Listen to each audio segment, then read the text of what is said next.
Salmo 79.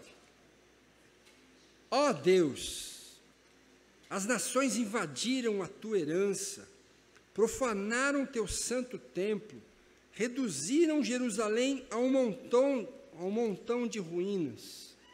Deram os cadáveres dos teus servos por cibo às aves dos céus e a carne dos teus santos às feras da terra.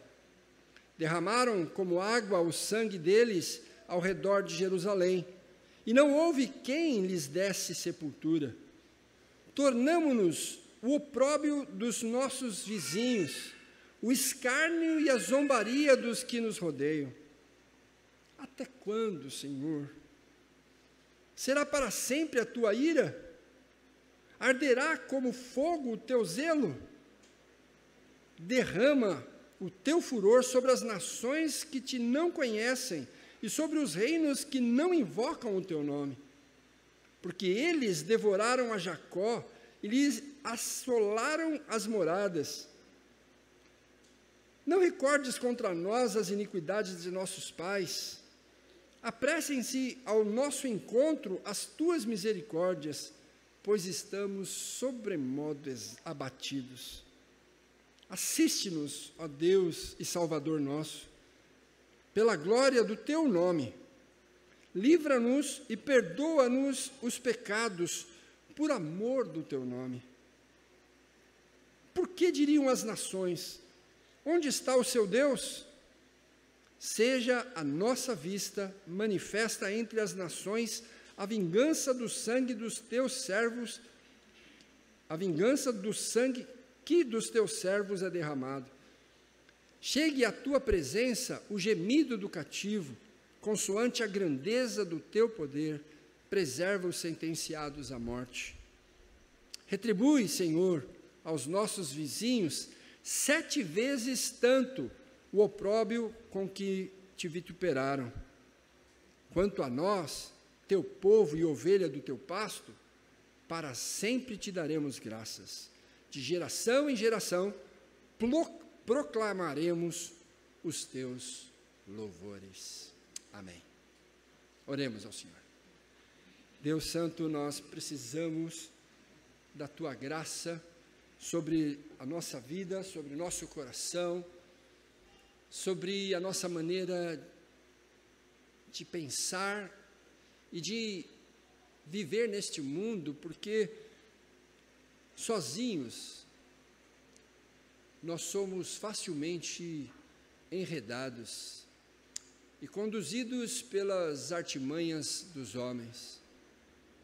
Por isso, ó Deus Santo, nós suplicamos por tua graça. Fala ao coração daqueles que o Senhor tem chamado para servirem ao Senhor. Fala, Senhor, ao coração daqueles que hão de continuar louvando e bendizendo o teu nome até a volta de Jesus.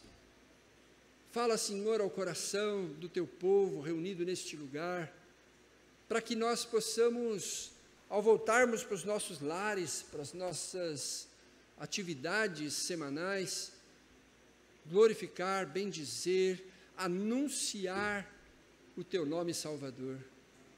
Por isso, ó Deus, equipa o teu povo, alimenta o teu povo com a tua palavra. Nós clamamos em nome de Jesus, nosso Salvador. Amém. Desde os tempos mais antigos, o ser humano tenta criar um vínculo.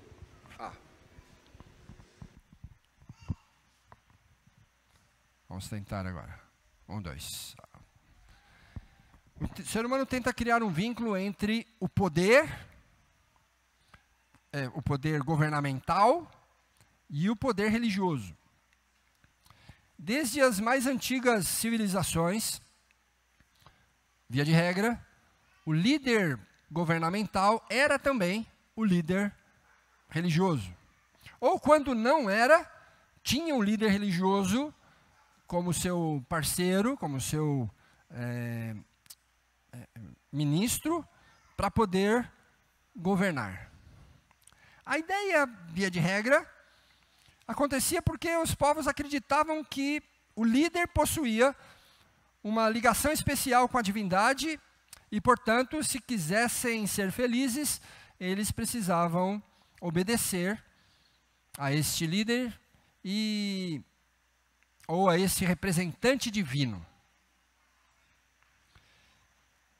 E muitos líderes se aproveitaram disso para manipular essas pessoas, esses povos, e faziam isso tentando imprimir a ideia de que eles tinham essa ligação e faziam isso de forma pública, para que todos pudessem vê-los conversando com as divindades através dos rituais e através das orações. Por esse motivo, muitas vezes, ainda até os dias de hoje, nós vemos esses conceitos sendo aplicados a muitas religiões, até mesmo no cristianismo. E, de novo, se quer liderar através da religião, e as orações entram neste imbróglio como peça de subjugação. Ou seja, eu sei fazer a oração que Deus vai responder com certeza. E eu posso até compartilhar com você, se você quiser. Você me procura depois ali e eu te passo o poder, um pouco de poder. Mas eu sou eu. E aí as pessoas acabam se deixando levar, né? Quando nós éramos adolescentes, nós acompanhamos o desenvolvimento de algumas dessas situações, que as pessoas aqui da Zona Leste iam lá para Lapa, iam para Zona Oeste, né? Portanto, Zona Oeste, porque tinha alguém lá que fazia uma oração. E bom, não era tão fácil assim ir para Lapa naquela época, né? Apesar que tinha um ônibus, se não me engano, saía da Penha, ia até a Lapa, eram 5 horas de viagem, mas valia a pena, né? E aí ia lá, a pessoa fazia uma oração e você voltava para casa. Essas coisas tendem a nos mostrar e tendem a nos fazer pensar que a oração é um jeito da gente manipular a Deus. Mas hoje de manhã nós aprendemos sobre a oração dominical, né? Eu acho que Deus está falando alguma coisa com a nossa igreja, né? Hoje de manhã foi sobre a oração dominical e eu queria discutir com os irmãos nesse salmo também, que é um salmo, e é preciso reforçar aqui, né? Ele faz parte do 3º livro dos Salmos, é a 2ª seção desse 3º livro, mas nesse caso é um pouco diferente porque é um salmo de lamento. E você pode perceber aí, o versículo 5 tem a frase característica dos salmos de lamento, é o até quando, né? Até quando, Senhor? Até quando? E esse salmo, além de ser um salmo de lamento, é também um salmo de imprecação. É um salmo que clama por justiça. É um salmo que olha então diante das atrocidades causadas pelos inimigos e pede para Deus executar justiça sobre eles. Teoricamente, né, ou pelo menos os estudiosos entendem que este salmo aponta para um momento histórico de Israel, que é o momento da invasão dos assírios ou dos babilônios. Na verdade, a maioria tende para os babilônios, por causa do termo destruíram seu templo. Os assírios, quando invadiram Israel, não chegaram a Jerusalém, levaram somente as tribos do norte. E sim os babilônios que invadiram de fato e fizeram bastante estrago em Jerusalém e toda Judá, levando cativos, inclusive vários dos profetas que nós temos no Antigo Testamento foram para o cativeiro por conta dessa invasão babilônia. Você pode ver isso no 2º livro dos Reis. Você vai contar aí a história da invasão e o cativeiro babilônio, e que esse salmo parece refletir. Claro que o salmo aqui, o salmista está propondo para a gente que não foi logo no começo dessa invasão, não foi logo no começo desse cativeiro, porque ele diz que já estão exaustos, eles já estão lá, eles lembram da invasão, foram levados cativos, eles não aguentam mais ficarem lá. Por isso eles estão clamando que Deus venha em seu auxílio. Mas este salmo é um salmo que é uma oração. É um clamor. É um grito de socorro diante do Senhor. Por isso eu queria olhar para este salmo junto com os irmãos, pensando nesta oração que este aflito faz e tentando tirar aqui algumas lições sobre oração para nós hoje no século 21. Em primeiro lugar, versículo 1 a versículo 4, nesta oração nós podemos ver que o aflito aqui, o salmista, reconhece a calamidade, reconhece que o mal chegou às portas. E a ideia das nações aqui, que também pode ser uma tradução para os pagãos, em algumas traduções ele traz,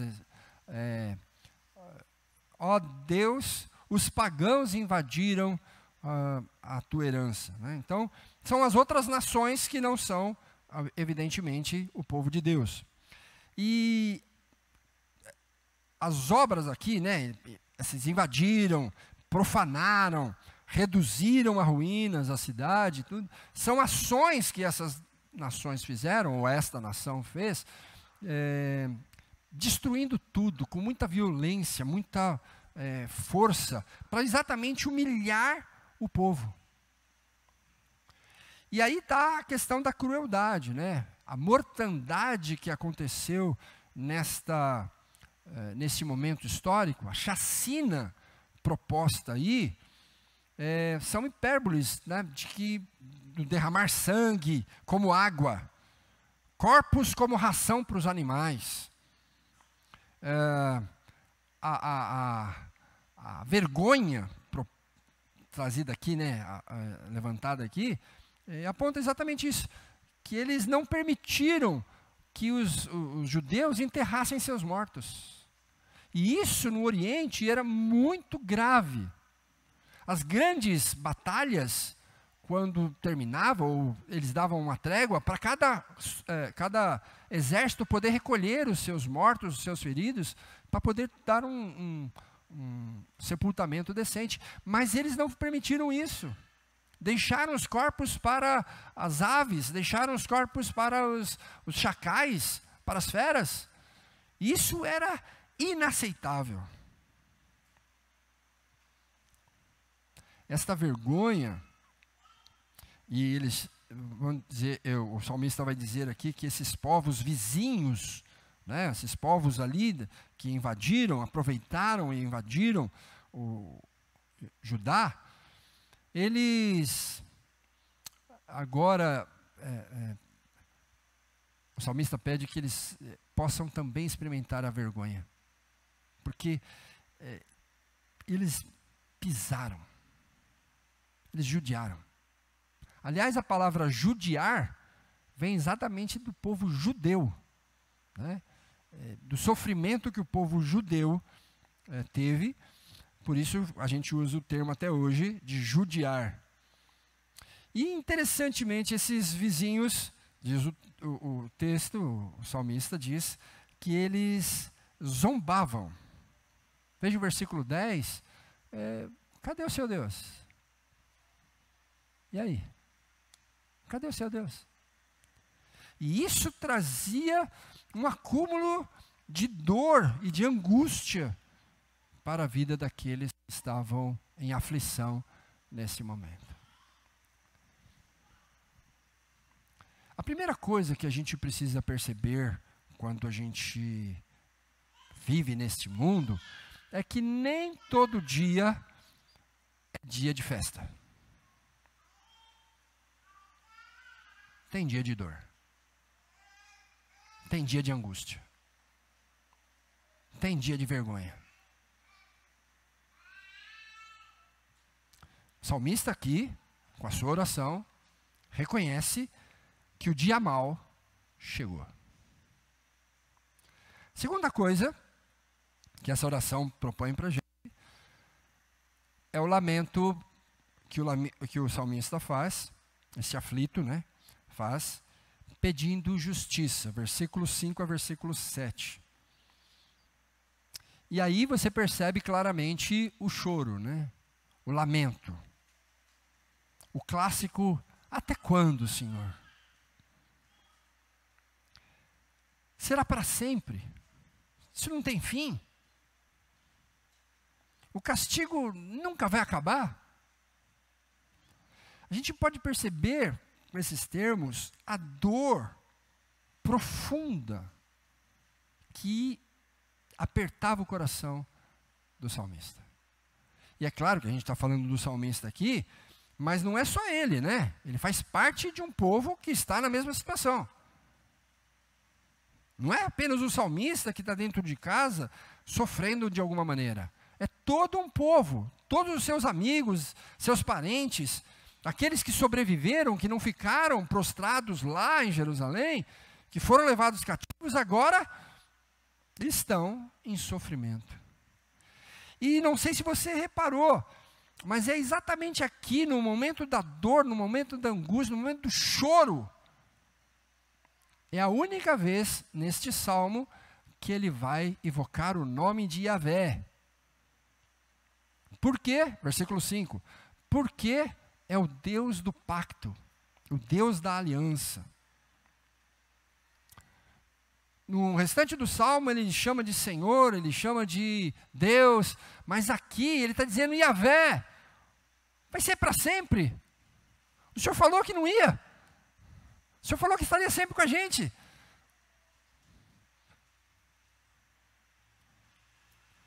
E aí vem a imprecação, né, que a gente está falando. O pedido é para que Deus derrame com abundância a sua ira sobre os opressores, sobre os pagãos, sobre essas nações, sobre esses vizinhos que usaram de violência contra Jacó. Ele diz que eles foram como que feras. Eles não pouparam. Então, manda eles para as feras também. Porque eles devoraram os filhos de Deus, então, Senhor, devora-os. Faz eles experimentarem do mal que causaram. E a segunda coisa que a gente pode perceber nesse salmo é que o salmista tem a liberdade de chorar diante de Deus. Ele não tem problema nenhum em chorar. E eu acho interessante como nós no Brasil, no século 20, 21, nós temos vergonha de chorar. Tem gente que fica vermelho, tem gente que sai correndo, né, para ir chorar no banheiro. A gente tem meio que, parece que é mal chorar, que é um sinal de fraqueza chorar. O salmista não tem problema com isso. Ele chora. E ele clama. E o pedido dele é por vingança. Senhor, eles foram além da medida. Então, e a gente não tem forças para revidar. Mas o Senhor é poderoso, então o Senhor faz. Nós tínhamos um irmão que ele saiu para trabalhar e a esposa ficou em casa dormindo, porque ela trabalhava à tarde, e um ladrão invadiu a casa deles. E tentou estuprar a esposa. Ele disse que não sabe por que ele estava indo para o ponto de ônibus, e essa hora foi o rapaz pulou lá dentro e tal, e ele disse que ele voltou. E e a esposa estava brigando com o cara. Quando ele abriu a porta, estava entrando, ela estava gritando, né? E o camarada pulou um muro gigantesco, tal, fugiu. Mas esse homem ficou revoltado. Pegou um pedaço de pau e saiu na rua, caçando. Pela misericórdia de Deus, ele não achou. E isso foi tipo uma segunda ou terça-feira.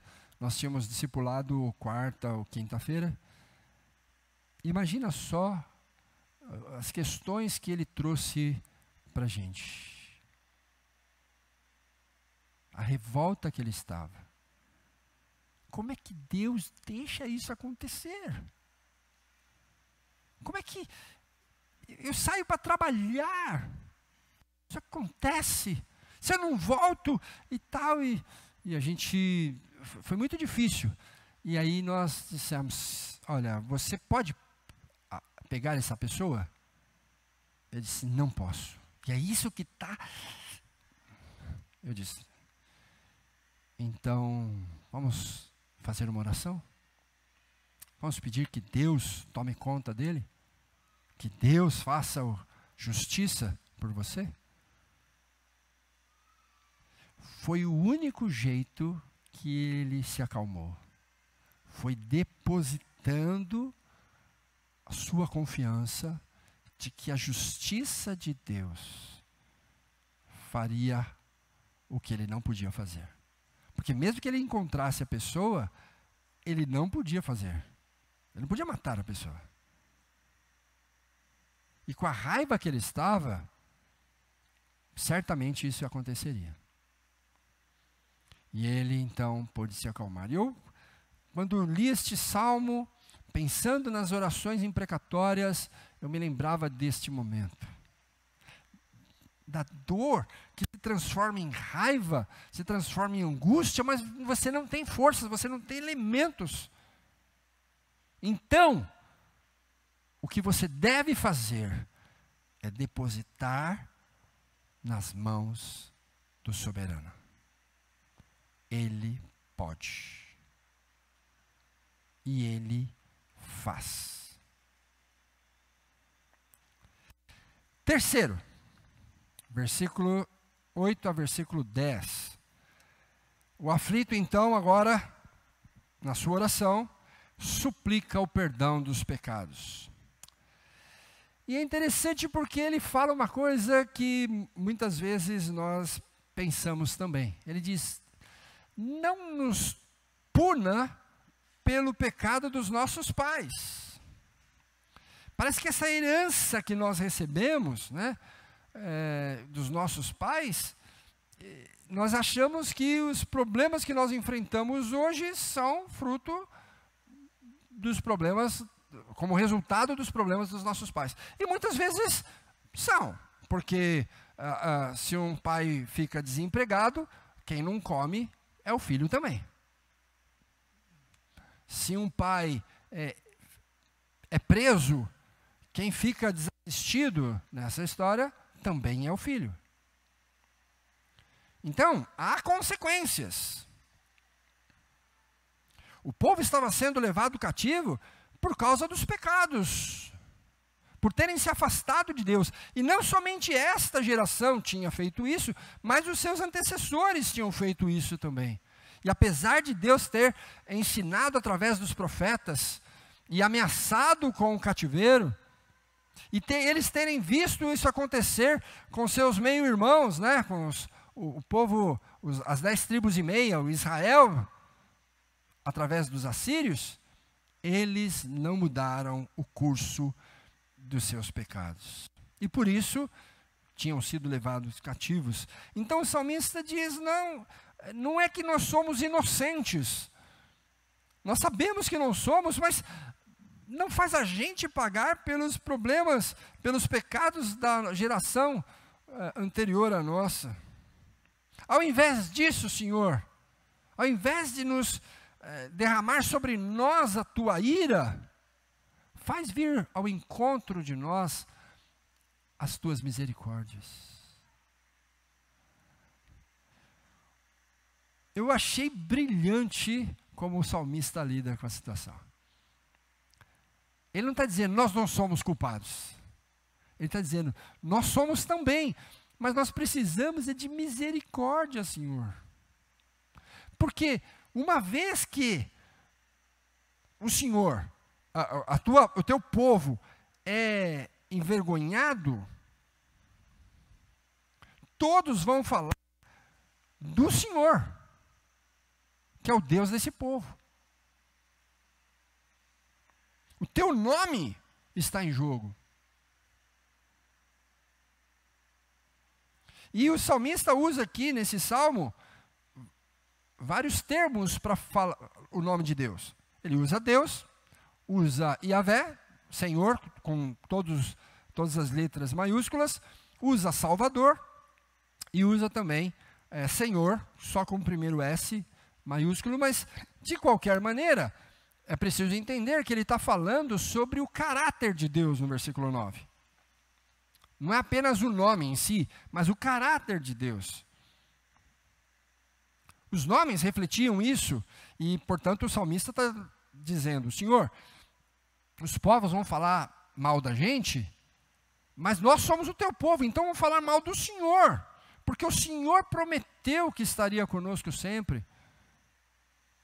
Então quando eles dizem, cadê o seu Deus? Eles estão zombando de nós, mas estão dizendo que o Senhor não pode proteger. Então, por amor do teu nome, liberta-nos. Por amor do teu nome, alivia o nosso sofrimento, traz o livramento, para que as pessoas, os outros povos, os povos vizinhos, possam entender que o Senhor continua sendo Deus. E aí o salmista diz, ele clama, na verdade, pelo tempo dos vizinhos, né? Tempo das nações. No tempo presente, o hoje do salmista, né? Eles estão zombando de Deus. Zombando do povo de Deus, estão zombando do próprio Deus. Mas no futuro, o salmista clama por juízo, pois eles foram extremamente violentos. E o ensino bíblico sobre justiça é muito importante. Todos os profetas falavam disso. A começar por Moisés, todos os profetas falavam disso. Justiça é retribuir na medida certa, sem exageros.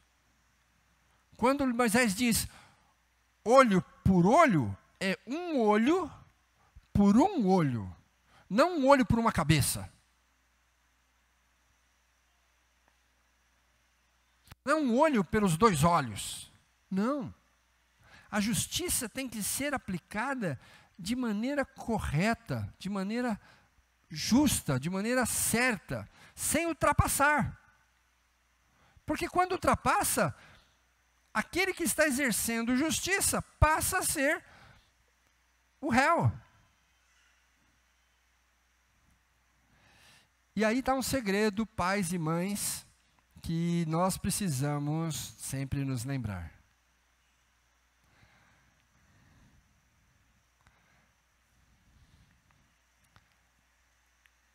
Quando minha filha era pequena,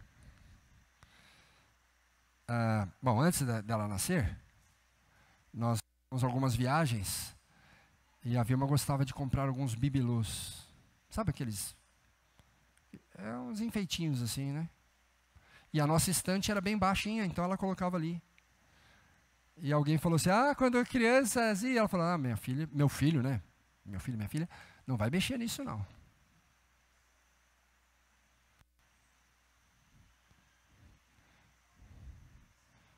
A Rebeca, no andador, ela vinha correndo e pau, na estante, bibelôs, plá. Não pode, filha. Colocava de pé, ela... E foi quebrando.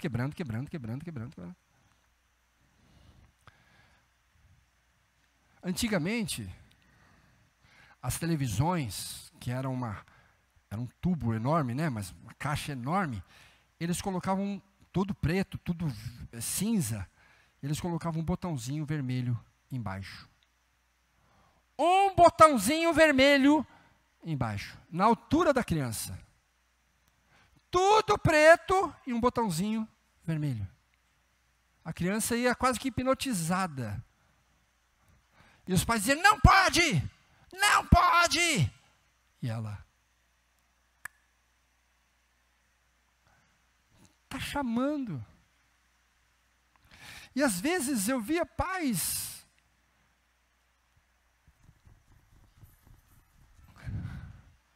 por causa de um botãozinho.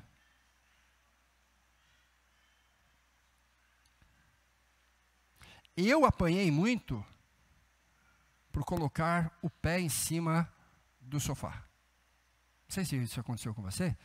Não pode colocar o pé em cima do sofá, não pode! Aí você está assistindo o desenho e... não pode! Graças a Deus, minha mãe usava chinelo havaianas, então, né, não usava tamanco, porque podia ser bem pior, né? Então, a criança fica olhando assim, mas tudo isso por um botãozinho? Tudo isso por causa de um pé? O pior não é isso. O pior é que quando minha mãe se tornou vó, os netos pulavam no sofá. Como pode? Não podia pôr, agora pode pular. Entende? Não... Às vezes nós exageramos. Por quê? Por causa dos problemas que nós sofremos no trabalho, das desavenças que nós temos com outras pessoas. Nós estamos sobrecarregados e quando o nosso filho, a nossa filha, faz alguma coisa simples, você descarrega toda aquela sua frustração, toda aquela raiva em cima daquela criança que não pode revidar. E no dia seguinte ela faz exatamente a mesma coisa, e aí você diz, não pode, amor. Oh. Ela fica pensando, ué, num dia eu apanho, no outro dia ele só fala, no outro dia ele beija, no outro... não faz sentido. E eu estou falando das crianças, mas você pode trazer isso para os adolescentes, para os jovens, para os relacionamentos nossos. Nós às vezes criamos um escarcéu por uma coisa muito simples.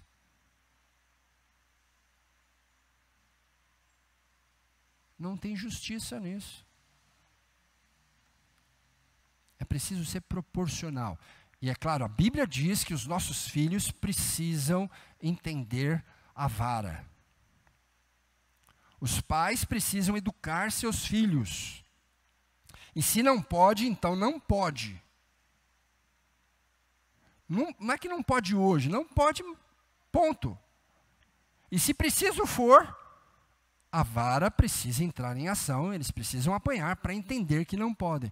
Mas você não pode, qual é o termo que a gente usa, o termo jurídico não pode usar de violência, não sei como, esqueci a palavra.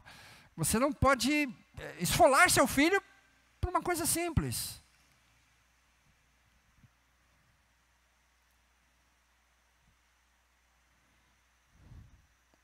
Porque senão você passa a ser o agressor. Você. E lembre-se, seu filho vai crescer.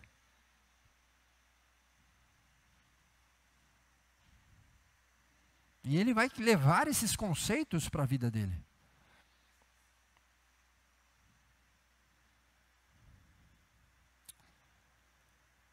Versículo 11 ao versículo 13.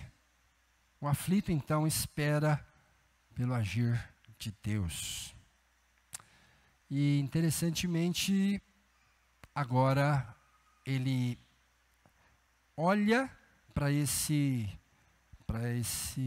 quadro, para essa situação, para a sua oração, e ele agora enxerga Deus de duplo aspecto. Primeiro, como um juiz, versículo 11. Como um juiz. E ele então apresenta a sua apelação diante do juiz. E aqui o autor argumenta como se ele estivesse num tribunal, sendo Deus o juiz, ele como defensor ou como advogado, e o povo como sendo os condenados, os réus. E aí ele diz, olha, Senhor, o meu apelo está baseado na dor, no gemido do teu povo. Olha para a dor deles. Olha, Senhor, como nós estamos sofrendo. Nós fomos levados cativos, mas agora nós estamos sentenciados à morte. Foi demais.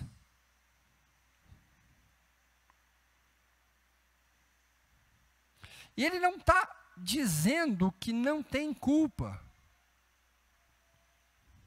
Não é isso. Mas é que ele, como os seus agressores, né, foram além, ele diz, então, Senhor, faz com ele o que eles fizeram conosco 7 vezes mais. Infinitamente mais. Ser com eles severo, muito mais do que eles foram conosco, para eles experimentarem como é sofrer como nós estamos sofrendo. E a segunda forma que ele se apresenta aqui, ele vê a Deus como juiz e vê a Deus como um pastor.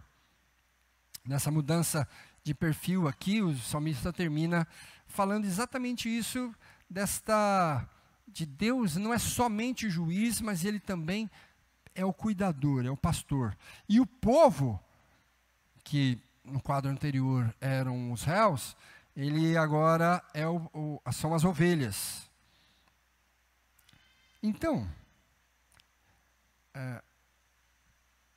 ele pede, né, para Deus substituir essa sentença e dar alívio para que este povo, suas ovelhas, possam continuar louvando o seu nome. E esse argumento é interessante, porque a ideia é, se eles morrerem, se esse povo que louva a Deus, porque os outros povos são pagãos, esses povos vizinhos não conhecem a Deus, se esse povo se extinguir, o argumento do salmista é, quem vai louvar o teu nome? Mas se o Senhor nos der alívio, se o Senhor nos trazer sobre nós a libertação, a liberdade, então nós voltaremos e continuaremos, melhor dizendo, a louvar o teu nome. Sendo assim, irmãos, aprenda uma coisa. O salmista está propondo aqui que você tem essa visão dupla sobre Deus também. Quando você se aproxima de Deus para clamar na sua graça, para suplicar o seu perdão, você está olhando para Ele, evidentemente, como um pastor.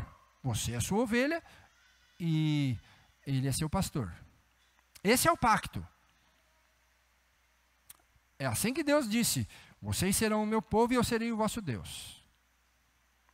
E os salmos são muito claros em dizer, ser povo de Deus é ser ovelha do seu pastoreio. Ele é o pastor. Mas também é preciso que você entenda que Deus é o soberano, é o grande juiz de toda a terra. Ele não pode inocentar o culpado. Senão ele não é justo. Ele precisa punir. E ele fez isso, punindo o seu povo, porque o seu povo tinha se afastado dele. Tinha rompido o pacto. Ele não podia fechar os olhos, fazer de conta que isso não está acontecendo. Não, ele tinha que punir. E o fez. Mas ele continua sendo o pastor. E mesmo no exílio, mesmo diante do sofrimento, Deus estava pastoreando o seu povo. Ele tinha libertado o povo lá do Egito e trazido de volta, ou trazido, melhor dizendo, trazido para a terra prometida, ou Canaã, né? E agora saem aqui de Canaã e são levados para a Babilônia. O salmista está dizendo: traz de volta, Senhor, porque o Senhor é o nosso pastor. É isso que nós temos que olhar e aprender com o salmista quando nós nos aproximamos de Deus. As nossas orações não são para manipular a Deus, para você ser o grande. As pessoas olharem e dizem: não, ele tem oração de poder. Se você for lá, aí tudo vai funcionar. Não é para isso. Oração é para você olhar para Deus como sendo o seu pai, o seu pastor, e se aproximar e clamar, mesmo quando o dia for um dia mau. Mesmo quando as coisas não funcionarem como você tinha planejado.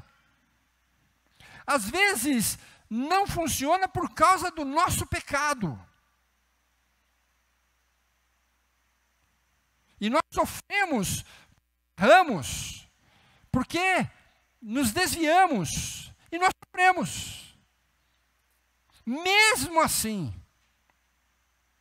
você deve clamar ao Senhor. E a primeira coisa que a gente faz quando a gente sabe que nós é que erramos é nos afastar. Está errado. É a hora que você precisa se aproximar.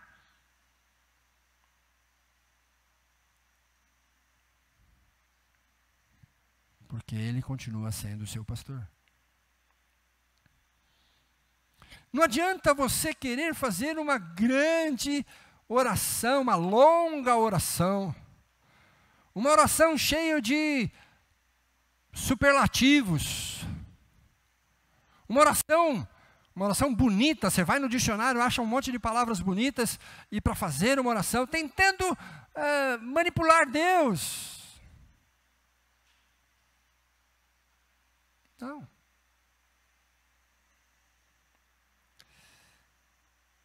Pode ser dentro do seu quarto. Ninguém vendo. Só você e Deus. E quanto maior a dor apertar o seu coração, mais você deve orar. Mais você deve clamar. Mais você deve buscar. Se a situação exigir, clame a Deus por justiça. Clame que Deus faça justiça. Não está errado. Clame ao Senhor que Ele haja. Mas é preciso que você descanse em Deus. Não é para você fazer justiça. Paulo nos ensina, baseado no Antigo Testamento, Paulo nos ensina que deixa Deus ser o vingador. Ele vai fazer justiça, não você. Mas uma vez que você apresente isso diante do Senhor, descanse nele. Deixa seu coração ser restaurado. Se aproxime dele. Comprometa-se mais com ele. Não, todos nós somos pecadores, então você nunca estará nunca em pé de igualdade com Deus para dizer para Ele o que Ele tem e o que não tem que fazer, porque há uma infinita diferença entre nós e Deus. Então, não adianta você tentar fazer isso. Mas você pode descansar confiantemente perante o Senhor. Nosso Senhor, na cruz do Calvário, nos deu esse maravilhoso recurso de alívio da nossa dor, ou da dor do nosso coração, quando Ele abriu as portas para nós falarmos diretamente com Deus. Você não precisa de alguém especial, alguém que tenha uma oração especial. Você precisa falar com Deus. Você não precisa, e isso acontece bastante, chamar o pastor para ir orar na tua casa. Isso acontece bastante, tá, gente? Eu sei que vocês não sabem disso, mas, pastor, vai lá em casa que eu preciso que você faça uma oração por mim. Aí você pensa que é alguma coisa, não, ora aqui pela minha casa, que Deus me abençoe, no meu negócio, Deus abençoe. Eu já fui chamado para orar por um carro. Um carro? Não dá, né? Não é assim. Mas é que a gente acha que o pastor tem poder. A oração dele é como se o pastor tivesse um cartão de crédito sem limite. E aí você pede para ele, ele te empresta. Passa aqui, passa aqui, passa aqui, passa aqui. Não é isso que as Escrituras nos ensinam, irmãos. Ela nos ensina a depender de Deus. Ela nos ensina a buscarmos a Deus. E eu acho que nós oramos pouco. Daquilo que as Escrituras nos ensinam, nós oramos pouco. Reunião de oração, nossa, grupo pequeno, reduzido.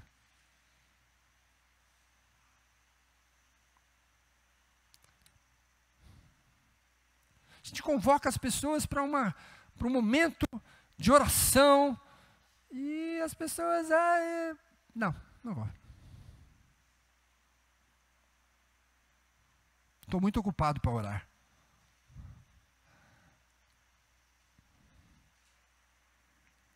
E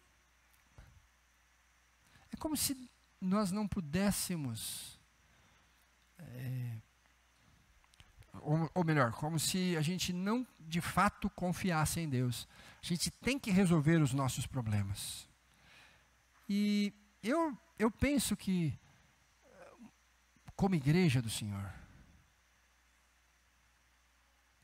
se Deus é o nosso Senhor, nós temos que apresentar diante dEle as nossas orações. Em todos os momentos, inclusive no momento de aflição. E para mim é emblemático, quando a gente passa por aflição, a gente não só quer orar, como quer que todo mundo ore por nós.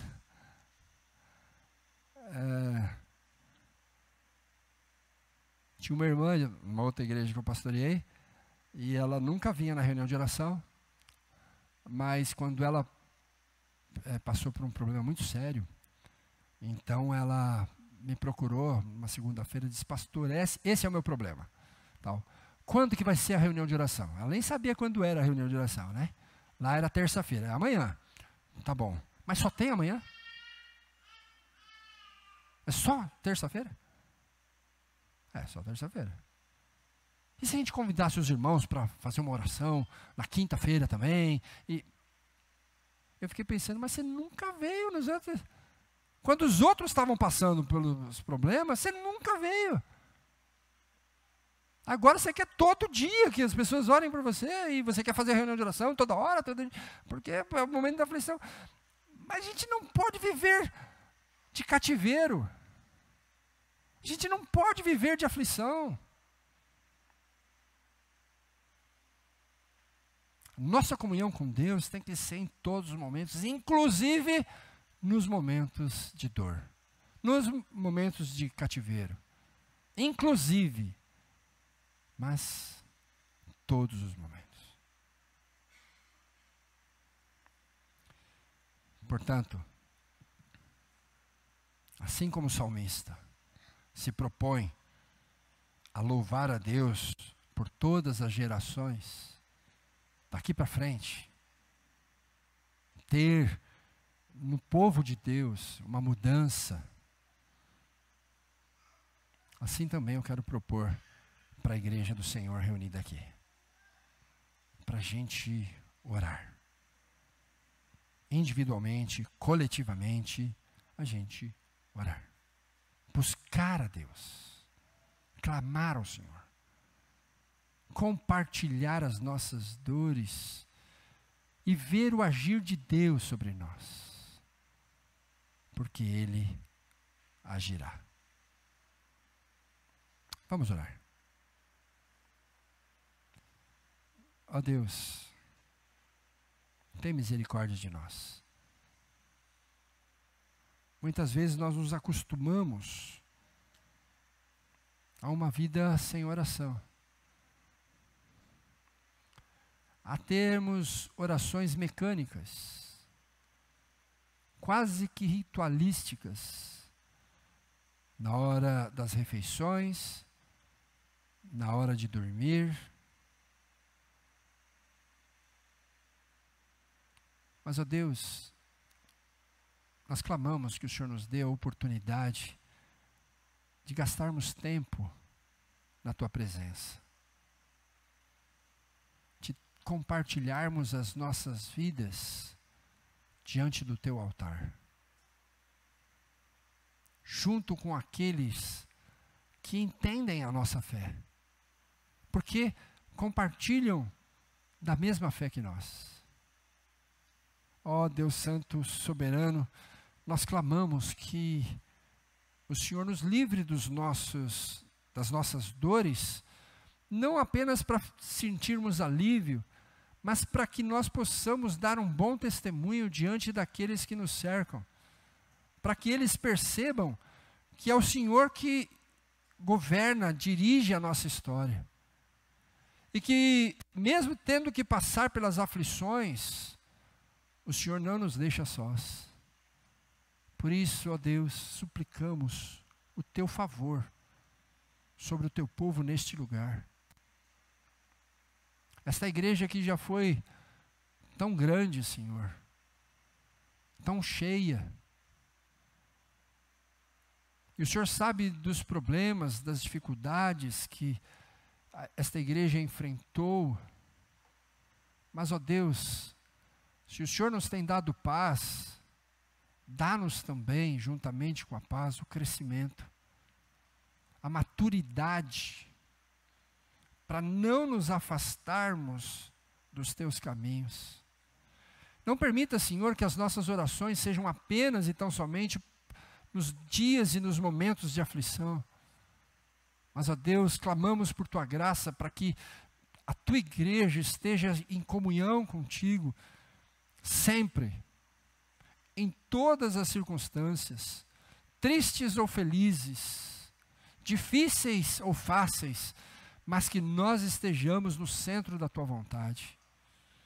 Clamamos pelos idosos, clamamos pelas crianças, pelos jovens, clamamos por todo o Teu povo, Senhor, até mesmo aqueles que estão impedidos por causa das enfermidades, dos problemas, impedidos de estarem presencialmente aqui, que o Senhor possa alcançá-los e fortalecê-los, e através deles também o Teu Evangelho seja proclamado. Nós suplicamos, porque no Senhor nós confiamos. Queremos ser transformados pelo Teu poder, Senhor. E é por isso que nós clamamos, baseados no nome de Jesus, nosso Salvador. Amém.